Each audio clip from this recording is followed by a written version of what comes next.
Now at 11, a large fire burning along the gorge, now all but contained.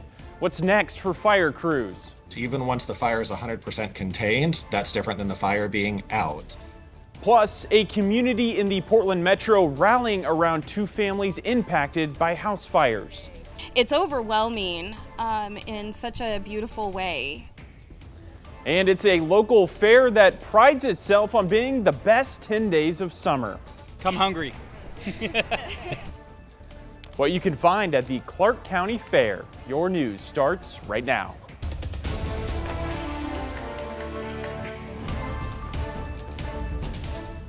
Thanks so much for joining us here at 11. I'm John Adams. Our top story is the drawdown of personnel along the Washington side of the gorge. The worst of the Berdoin fire is officially behind us. A lot of the firefighters and support resources have been released over the last couple of days after the most recent storm came through. The event is not over. The incident is still ongoing, but the vast majority of staff will be demobilized, transitioning to other fires, or rotating to their days off after this incident. Today, fire officials dropped all evacuation notices for the area. The fire is now 94% contained. Remaining crews will now keep their focus on flare-ups that threaten homes or their fire lines. Interior of the fire lines, there will continue to be smoke that's produced for days or potentially even weeks as hot spots get reignited with wind or dry conditions. So it should be expected that if you're traveling in the fire area, you will see smoke for the foreseeable future.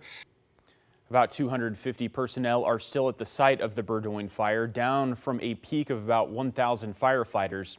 At this point, we don't know yet the total number of buildings destroyed or damaged by that fire. Every day is pretty much a struggle right now. Just trying to look at the positives, though, but it's hard. People in Clackamas County banding together to support two local families in need. In late June, a fire destroyed the home of the Proskies in Gladstone. That fire got so hot, it also severely damaged the home of the Ritzes. Today, a local business, the Arlington Tap House, held a benefit night with a portion of the proceeds going to the families. Before that, they saw an outpouring of support, including places to stay, new clothing, and other necessary supplies. Huge. It's been the only upside of this whole thing is like we've felt so loved. Yeah. You don't want to find out this way. Yeah. Like that you're loved by your community, but that has been like the most silver lining to this whole thing is. The support doesn't stop there. Tomorrow, a silent auction goes live to further help the families cover costs that insurance won't pay. Well, taking a live look outside right now, it turned into a beautiful night in the area with temperatures staying very pleasant throughout the day for early August.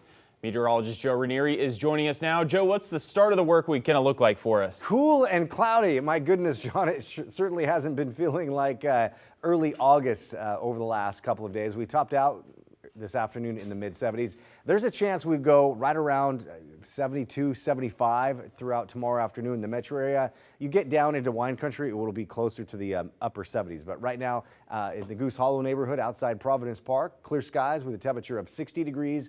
But tomorrow, average high is 84 degrees. We'll be about 10 degrees cooler than that. It's going to be sunny and nice in the afternoon, staying cool most of the week. Showers possible by the middle part of the week. And again, at the top of the show during our 5 o'clock, we talked about some of those showers and thunderstorms that were rolling through. Now those showers and those thunderstorms have kind of tapered off just a little bit. But at one point there was 1.5 inch diameter hail throughout parts of central Oregon and into Bend. I'll show you the storm reports coming up in the main weather. But looking at futurecast tomorrow, a thick amount of cloud cover. And then again, by late part of the afternoon tomorrow, we'll start to see a little bit more of the sunshine and we'll gradually see our temperatures warm up. I'll talk more about that in just a few minutes. All right, Joe, we'll see you in about 10 minutes or so. A shooting in Portland early this morning sent two people to the hospital with serious injuries. Around 2:30 a.m., gunshots came from a crowd of what police say was around 100 people in a parking lot at Northwest 4th Avenue and Northwest Cooch Street in Oldtown. Jake Holter spoke to someone who works and lives in Oldtown and got their thoughts on downtown safety with this latest incident. Gunshots rang out early Sunday morning after an Old Town bar closed. Police say the shots came from a crowd of around 100 people in a parking lot. 2 victims were found on scene, a male and a female. But when officers tried to help them, they say around 50 people tried to push past them, quote, significantly outnumbering them. It is really, really unfortunate, and I wish that the 2 people are going to be okay. James lives in Old Town and works at Charlie's Deli, right near where the shooting took place. I don't want to lie and say that I haven't noticed the uptick in violence in the city the last couple years. It's definitely there, but I feel like it's all over the city and honestly all over America. He says while incidents like this are scary, it hasn't deterred him from Old Town. I personally feel safe, and I don't feel like incidents like this happen every single day or too often to where it should keep people away from downtown. Both victims were taken to Legacy Emmanuel Hospital, where officers responded to a lockdown after a couple dozen people were trying to get into the emergency room and acting, quote, hostile towards hospital security officers. Police say the man's injuries are critical and the woman's are believed to be non-life-threatening. That was our Jake Holter reporting. It's still unclear what led up to that shooting. Detectives are asking anyone with information or evidence to come forward. An update today on a standoff that happened yesterday in the Hazelwood neighborhood. Police booked 51-year-old Robert Eaglesman on charges including domestic violence and felony strangulation. When police got to the scene, Eaglesman had climbed to the roof of a building on East Burnside and refused to come down. Portland police also said he has outstanding arrest warrants. And we're trying to learn more about an incident where a person stole a car with a 1-year-old boy inside. It happened around 1 Friday afternoon. The Gillum County Sheriff's Office says the car was stolen from Portland. They were able to track it by heading east on I-84 by an Apple AirTag to a truck stop in Morrow County. That's where officers arrested the suspect and found the child unharmed. In health news tonight, local waterways may look clear, but there's a good chance they're contaminated with a deadly blue-green algae. Washington State University scientists say pets who swim in contaminated lakes and creeks this time of year are at an extreme risk. They say it can kill pets in as little as 15 to 20 minutes. Algae blooms grow in warm and stagnant fresh water, including in lakes, ponds, and even backyard ponds and neglected swimming pools. The humans are also at risk. Scientists say exposure to algae can lead to brain injuries, liver failure, and rashes. So the toxin can have fairly rapid effects. Sometimes we even see skin rashes or neurologic signs that are very fast in their onset, but we can also see acute liver failure that can take longer to take effect, and you might not see the symptoms right away. Scientists say it's impossible to tell whether a body of water has an algae problem without sophisticated testing. They say if you know your pet was exposed to contaminated water or is showing a general lack of awareness, loss of appetite, or an onset of seizures, seek help. They add during the summer, it's safe to assume all water surfaces are contaminated.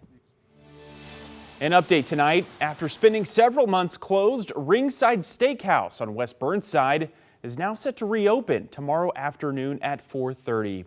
The iconic Portland restaurant has been shut down since April after a fire happened in the kitchen. Checking their website, it seems reservations are filling up fast for the week. Check this out, the Clark County Fair is well underway. The self-proclaimed best 10 days of summer. There's really something for nearly everyone there, from live music performances, bull riding, a demolition derby, plus contests and a carnival. And there's also a chance to learn, like the importance of bees from this year's American Honey Queen. The thing that makes me really happy is when a spark kind of ignites in people's faces. Like, a lot of people aren't aware of how important honeybees are to pollination, as well as just our overall food system. So it's really important to let people know and just have them understand that $19 billion, that's super important to agriculture, and without that we wouldn't be able to have a lot of the food that we eat.